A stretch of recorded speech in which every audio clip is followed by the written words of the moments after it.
यहाँ पागल दीवाने ठीक होते हैं। आपने अपनी ज़िंदगी में आपका कितना टाइम हुआ यहाँ पे आपको? मेरी पैदाइश ही यहाँ की है। यहाँ के तो आपके कैरियर में यानी आपकी ज़िंदगी में यहाँ पे आपने कितने लोग देखे हैं जो पागल यहाँ पे सही हुए हैं?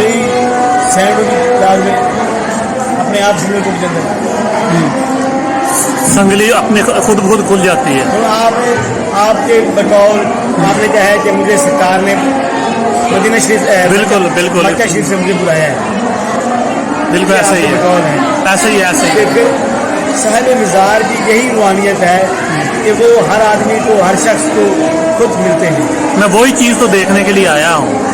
ये लोग जो है देख रहे हैं, ये तमिल है, ये लोग उनको फैज़ मिला तो आए हैं, उनके किसने आपको दूध की नसीब नहीं है, इनकी मन्नत पूरी हुई है, ये आए लोग। अच्छा, जो यहाँ पे पागल आते हैं कितने टाइम में वो सही हो जाते हैं? कोई पागल पहली बार ठीक होते हैं, कोई 3 दिन तो 70 दिन, अच्छा महीने तो साल ही हो जाते हैं, अच्छा 2 साल लग जाते हैं। एक बरस नहीं है कि लोग पैर बुलाए नहीं। हाँ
कैसे हो?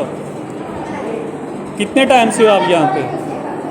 कितना टाइम हो गया है? 1 साल?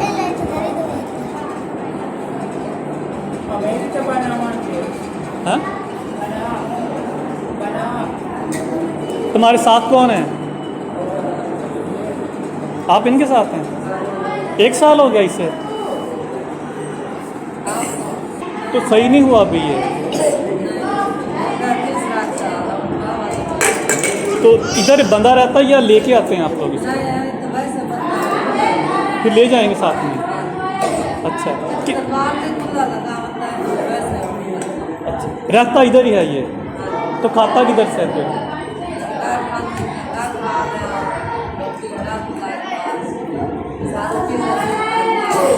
तो 3 साल से कोई फर्क नहीं पड़ा अभी तक? अच्छा अच्छा, चलो अल्लाह करे जल्दी सेहत याब हो।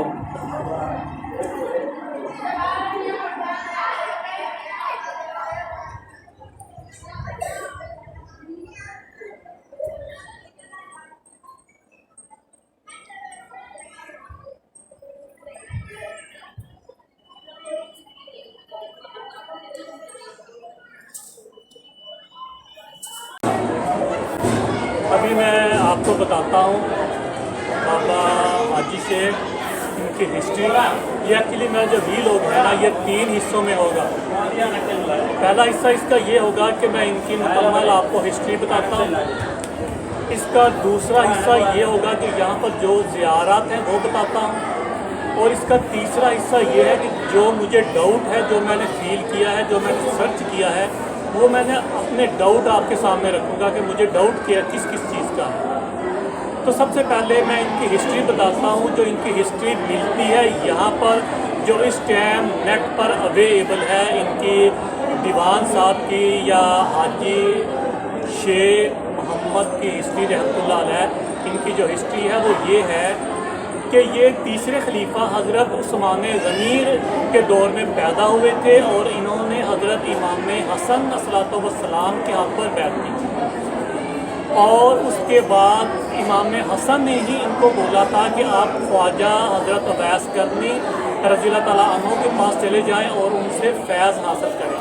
ये उनके पास चले गए, उनसे फैज़ हासिल किया और उन्होंने इनको करामत के तौर पर एक आसा अता किया कि इस आसे की कशिश से जो लोग हैं वो आपके पास खींचे चले आए।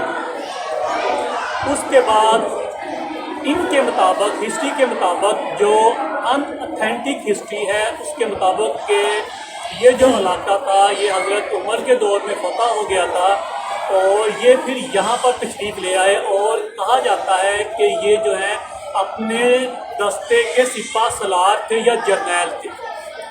उसके बाद जब ये यहाँ पर चले आए और फिर ये यहीं के रह गए और 131 हिजरी में इनको यहाँ पर कत्ल कर दिया गया, शहीद कर दिया गया। इससे पहले इस इलाके का नाम कत्थोवाल हुआ करता था।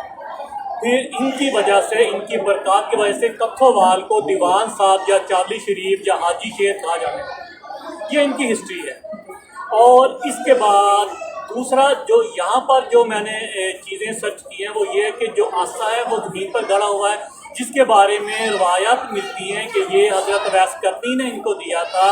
और दूसरी बात ये कि ये बड़े सगीर यानी पाक-ओ-हिंद, पाकिस्तान, बांग्लादेश और इंडिया का सबसे पहला दरबार है, सबसे पहला ये। और तीसरी जो अनऑथेंटिक हिस्ट्री मिलती है नेट से या यहाँ से वो ये है कि जितने भी औलिया अल्लाह आए हैं, सारे बड़े बुजुर्ग यानी जैसे दाता साहब हो गए या बाबा फरीद पाकपतन कुछ शरीफ हो रहे हो गए, जहानिया शागश्त या बहाउद्दीन ज़करिया मुल्तानी हो गए, जितने भी नाम हैं वो सारे यहाँ पर आए हैं और उन्होंने यहाँ पर आकर किला कशी की है और फैज़ हासिल किया।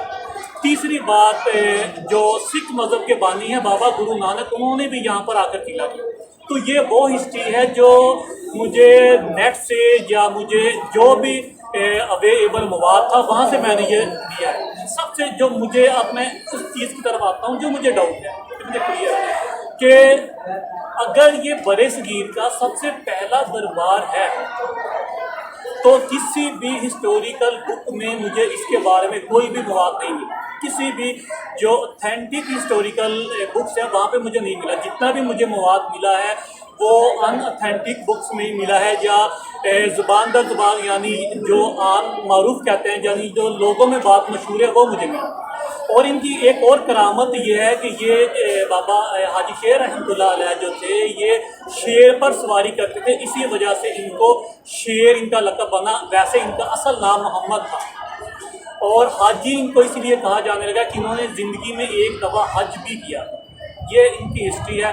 तो यानी कि ये ताबईन में से आते हैं, क्योंकि इमाम हसन सल्लल्लाहु अलैहि वसल्लम की इन्होंने बैत की थी तो ताबईन में इनका शुमार होता है। और मुझे जो चीज़ थोड़ी परेशान करती है कि वो ये है कि अगर ये बड़े सगीर का सबसे पहला दरबार है और इतना अहम है कि सारे बुज़ुर्गों ने यहाँ पर आकर फैज़ हासिल किया है, तो फिर इनका नाम किसी भी हिस्टोरिकल बुक में क्यों नहीं है? ये मेरा जो नज़रिया था मैंने बयान कर दिया, न्यूट्रल हो गया। अब मैं यहाँ पर क्यों आया हूँ, तो मैं एक्चुअली रहता हूँ मक्का में, और मुझे 3-4 दफ़ा ये सामने आए, ये दरबार मैंने सामने आकर देखा कि मैं यहाँ पर घूम रहा हूँ। वैसे मैं एक दफ़ा आया था, बहुत अर्सा पहले की बात है, मुझे तो याद भी नहीं है। तो अब दोबारा इन्होंने मुझे यहाँ पर बुलाया है 4-5 दफ़ा, तो फिर मैं इस वजह से यहाँ पर आया कि मैं जाऊँ, मुझे क्यों बुलाया है। तो ये जो भी थी बातें मैंने आपके सामने रखी।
जी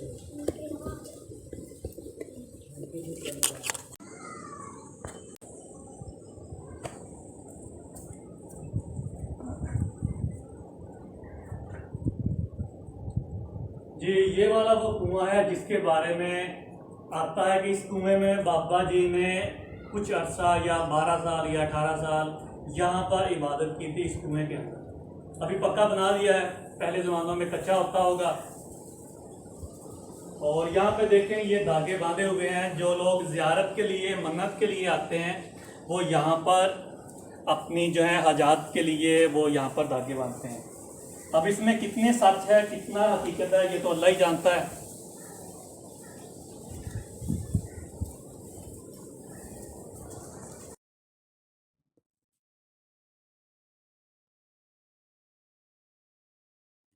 यहाँ पर सिख तो नहीं आते होंगे ना? आते हैं यहाँ पे।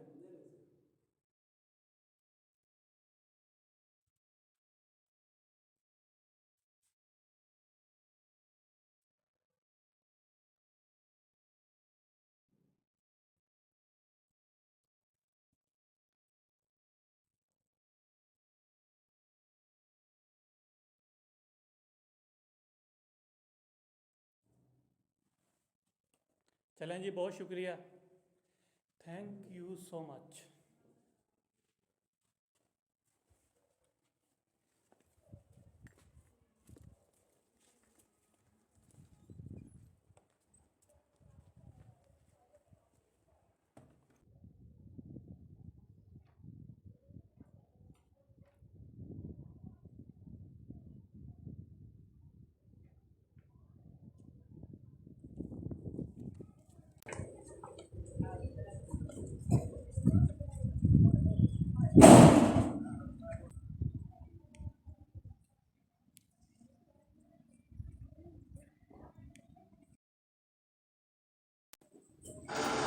ये वो जगह है जिसको बैठक चहार-यार कहा जाता है।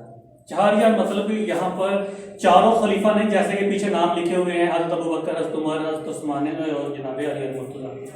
चहार-यार से मतलब ये है कि यहाँ पर चार औलिया अल्लाह यहाँ पर या उन्होंने यहाँ पर बैठक की थी या इकट्ठे हुए थे। उनमें हज़रत बहाउद्दीन ज़करिया मुल्तानी रहमतुल्लाह अलैह, बाबा फरीदुद्दीन गंजशकर पाकपतन रहमतुल्लाह अलैह, जनाब उस्मान मरवंदी लाल शहबाज कलंदर सेवन शरीफ रहमतुल्लाह अलैह और चौथे हजरत जहानिया जहां गश्त उच्च शरीफ रहमतुल्लाह अलैह। वो चारों यहाँ पर मिले थे। ये रवायत है यहाँ की, लेकिन मुझे किसी ऑथेंटिक बुक से नहीं मिली। मैं बार बार आपको यही साथ साथ बता रहा हूँ कि जो मैंने सर्च किया और जो मैंने सुना, एक चीज होती है सुनी सुनाई रवायत आती होती है, एक होती है कि किसी ऑथेंटिक बुक में वो रवायत मिलती है। क्योंकि मैं उस तरीके पे चलता हूं कि लकीर का फकीर नहीं बनना, जो हक है सच है उसको न्यूट्रल होकर बताना है। औलिया अल्लाह की अजमत, उनकी शान, उनकी जो है उनकी करामात अपनी जगह पर है, लेकिन जो चीज ऑथेंटिक है उसकी अपनी अहमियत है। इसका मतलब ये नहीं है कि औलिया अल्लाह की शान से इनकार किया जा सकता है। अल्लाह ताला कुरान मजीद में फरमाता है कि मैं अपने वलियों की जब वो देखते हैं तो उनकी आंख बन जाता हूं, जब वो देखते हैं तो उनका हाथ बन जाता हूं। और ये अल्लाह की बहुत ज्यादा करामत है, बहुत मुकद्दस जगह है। जैसा भी है लोगों की यहाँ पर बहुत ज्यादा अकीदत है इस जगह से। यहाँ पर बहुत सारी ज़ियारत जगह जगह है, लेकिन एक बात बता दूं, ये बहुत बैकवर्ड एरिया है। और जब आप ये कहां पर वाक़ है ये मैं आपको यहाँ पर बताता चलूं कि ये मुल्तान डिवीजन का जिला बिहारी के तहसील बूरेवाला से तकरीबन 20 किलोमीटर बाहर की तरफ वाक़ है। बूरेवाला का अगर आप यहाँ पर आना चाहें तो बूरेवाला का जो स्टेशन है, स्टेशन पर आकर साथ में अड्डा बना हुआ है, उसको दीवान शरीफ, अब भी आप किसी से भी पूछ सकते हैं कि मैंने दीवान शरीफ जाना है या बाबा हाजी शेर जाना है। बहुत इस एरिया में ये बहुत फेमस ज़ियारत गाह है। तो यहाँ पर बसें थोड़ी थोड़ी देर बाद यहाँ पर निकलती रहती हैं, छोटी वैनें भी यहाँ से निकलती रहती हैं, तो आप इजी यहाँ पर आ सकते हैं। लेकिन ये बहुत बैकवर्ड एरिया है, काफी दूर है बिग सिटी से, क्योंकि यहाँ पर कोई बड़ा सिटी नहीं लगता। इनको जो सबसे बड़ा सिटी है वो करीब वो बूरेवाला ही पड़ता है, तो काफी बैकवर्ड एरिया है, लेकिन आप इजी यहाँ पर पहुंच सकते हैं। ये मैं आपको बता दूंगी। जो मैंने सर्च किया इसके मुताबिक वो यही है कि यहाँ पर वो चारों जो औलिया अल्लाह थे, हो सकता है कि वो यहीं पर उनकी ये नशस्त गाह जहाँ पर है। ये तीन तो आपको दिख रहे हैं, लेकिन चौथा यहाँ पर मधूम है, चौथा नहीं है।